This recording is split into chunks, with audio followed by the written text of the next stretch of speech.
have, but Cleveland's done a good job this year. Kind of figuring out that small ball lineup and getting shooting out there. They're kind of Channing Frye, Aaron Smith, a bunch of other guys knocking down shots. So it's just been a challenge. There's a lot's been said of Draymond's competitiveness, but how does that kind of show up in non-basketball situations? Do you see it when you're in the training room? Do you see it at dinner?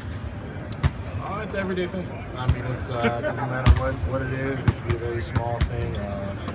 He's as competitive as anything he does. Do you ever wish there was an off switch to that? I think the off switch was broken a long time ago. I think we've given up on trying to find that for sure.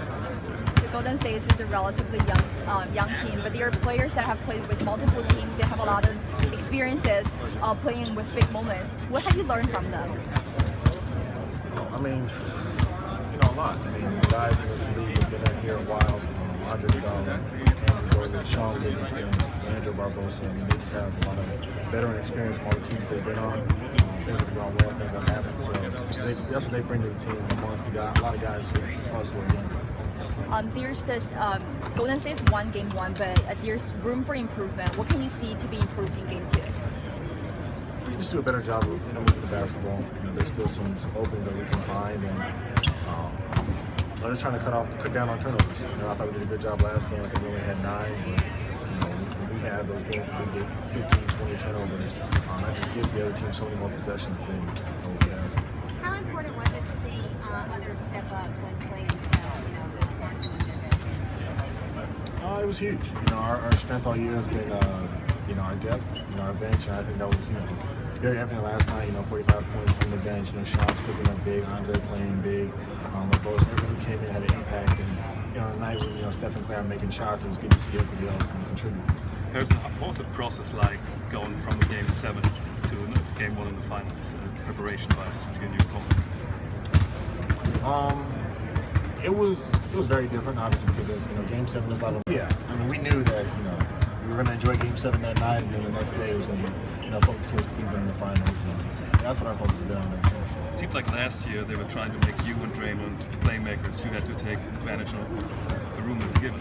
Does it feel basically the same this year? Yeah, I mean, we know they're going to make life tough for Steph and Clay.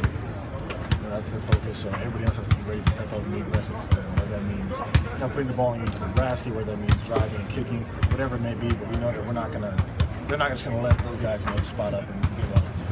Was it the reason you were so aggressive early in the game yesterday? Did you go into the hole in the first quarter? Yeah, I mean, I knew they were going to stay home and shoot us, so just being aggressive. I mean, that's what I think everybody else was doing as well, from Sean, Andre, Draymond. Just being aggressive and getting to the rim. We didn't put that much attention on our shot. Out of Ron's post-ups, the one thing on defense you guys have worked on the most prior to the series? It was something that we discussed. We didn't know how much they go to it, but definitely moving forward, I mean, that's going to be one of the things we have to focus on, is post-ups. Just having enough help there, but not overcommitting where you're getting wide open threes and getting into rhythm.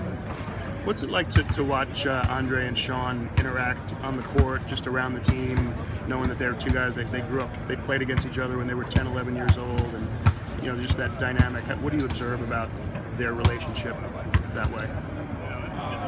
They have a great relationship. I think they have a lot of respect for each other, just in terms of where they both started and then how they got to this point. Sean with his injury, Andre, with the team that he's been on, and it's kind of really. It's nice to see guys that have put in that much effort and hard work and adversity be at this moment right now in the NBA Finals, and they're both playing well alongside each other. That's pretty special. It's I'm sure you heard the stories growing up of how long the odds are to make it to the NBA. Like 1 in a million. To have two guys on a championship team who knew each other way back when, is that just mind blowing to you that their paths could reconnect that way? Yeah, I mean, it's crazy.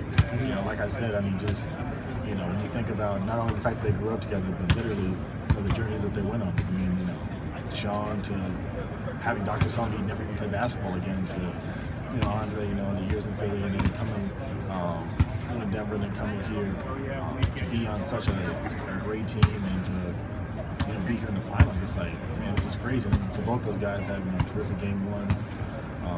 The second year in the finals, potentially back to back. almost never heard of. Mm-hmm. Thank you. Hey, when Sean gets going like that, do you guys have like a nickname for that? Call it cheat code. Call it what? Cheat code. Cheat code. Just because, you know, when he gets to his 15-footer or his little turnaround, his photo, I mean, it's money every time. And so we always just gas him about that on the bench. And then you got Layup King for Barbosa, right? And Oh, gosh. any other ones for LB? The Blur, Haka. Haka? Yeah, those are his names. Thanks.